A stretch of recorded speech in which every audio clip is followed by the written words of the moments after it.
ಸದಾ ವಿವಾದದ ಸುಳಿಯಲ್ಲಿರೋ ಶಾಸಕ ಯತ್ನಾಳ್ಗೆ ಸ್ನೇಹಿತರೆ ಕೈ ಕೊಟ್ಟಿದ್ದಾರೆ. ಸಾಕಪ್ಪ ಸಾಕು ನಿನ್ನ ಸಹವಾಸ ಅಂತಿದ್ದಾರೆ ಬಿಜೆಪಿ ರೆಬೆಲ್ ನಾಯಕರು. ಹಾಗಾದ್ರೆ ಯತ್ನಾಳ್ರಿಂದ ಬಂಡಾಯಗಾರರು ದೂರಾಗಿದ್ಯಾಕೆ? ರಮೇಶ್ ಜಾರಕಿಹೊಳಿ, ಕುಮಾರ ಬಂಗಾರಪ್ಪ ಯತ್ನಾಳ್ರಿಂದ ಅಂತರ ಕಾಯ್ದುಕೊಂಡಿದ್ಯಾಕೆ? ಡೀಟೇಲ್ಸ್ ಇಲ್ಲಿದೆ. ಬಿಜೆಪಿಯಿಂದ ಯತ್ನಾಳ್ ಔಟ್, ಸ್ನೇಹಿತರು ಕೊಟ್ರು ಶಾಕ್. ಗರ್ವಾಪ್ಸಿಗೆ ರೆಬೆಲ್ಸ್ ತಂತ್ರ, ಯತ್ನಾಳ್ರಿಂದಲೇ ತಿರುಮಂತ್ರ. ಯಾರ ಮಾತು ಕೇಳದ ಯತ್ನಾಳ್ ವಿರುದ್ಧ ಟೀಮೇಟ್ಸ್ ಅಪ್ಸೆಟ್. ವಿಜಯಪುರ ಜಿಲ್ಲೆಯ ಹಿಂದೂ ಹುಲಿ ಯತ್ನಾಳ್ ಈಗ ಬಿಜೆಪಿಯಿಂದ ಉಚ್ಚಾಟನೆಗೊಂಡು ಏಕಾಂಗಿಯಾಗಿದ್ದಾರೆ. ಯತ್ನಾಳ್ ಅವರನ್ನ ಬಿಜೆಪಿಯಿಂದ ಉಚ್ಚಾಟನೆ ಮಾಡಿದಾಗ ರಮೇಶ್ ಜಾರಕಿಹೊಳಿ ಹಾಗೂ ಕುಮಾರ್ ಬಂಗಾರಪ್ಪ ಹಾಗೂ ಅರವಿಂದ್ ಲಿಂಬಾವಳಿ ಯತ್ನಾಳ್ ಪರ ಬ್ಯಾಟಿಂಗ್ ಮಾಡಿದ್ರು. ಅವರನ್ನ ಬಿಜೆಪಿಗೆ ವಾಪಸ್ ಕರೆಸಿಕೊಂಡು ಬರಬೇಕು ಅಂತ ಹೈಕಮಾಂಡ್ ಜೊತೆ ಮಾತುಕತೆ ನಡೆಸಿದ್ರು. ಆದರೆ ಯಡಿಯೂರಪ್ಪ ಹಾಗೂ ಬಿಜೆಪಿ ಹೈಕಮಾಂಡ್ ವಿರುದ್ಧ ಮಾತನಾಡಿದಂತೆ ಮೌನ ವಹಿಸಲು ಸೂಚಿಸಿತ್ತು.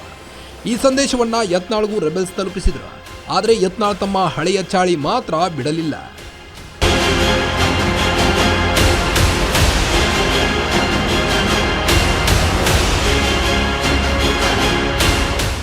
ರೆಬೆಲ್ಸ್ ಸ್ವಲ್ಪ ದಿನ ಮೌನವಾಗಿರಿ ಅಂತ ಸೂಚನೆ ಕೊಟ್ಟರು. ವಿಜಯಪುರದ ಸಾಹುಕಾರ ಮಾತ್ರ ನಿಲ್ಲಿಸಲಿಲ್ಲ.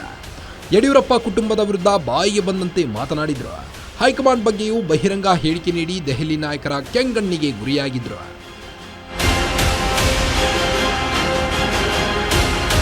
ಯತ್ನಾಳ್ ಅವರ ಹೇಳಿಕೆಯಿಂದ ಯಾವಾಗ ಡ್ಯಾಮೇಜ್ ಆಯಿತು ಅಂತ ಅರಿವಾಯಿತು.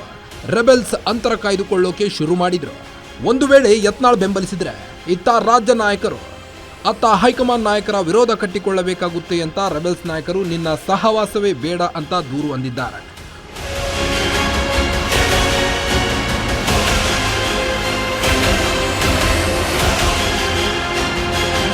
ಒಟ್ಟಾರೆ ಯತ್ನಾಳ್ ಉಚ್ಚಾಟನೆ ಬಳಿಕ ರೆಬೆಲ್ಸ್ ನಾಯಕರ ಜೊತೆ ಕೊಂಡಿ ಕಳಚಿಕೊಂಡು ಏಕಾಂಗಿಯಾಗಿರುವುದು ಮಾತ್ರ ಸತ್ಯ.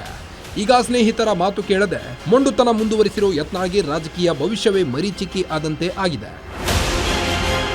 Maruti Pavagada, political bureau, guarantee news, Bengaluru.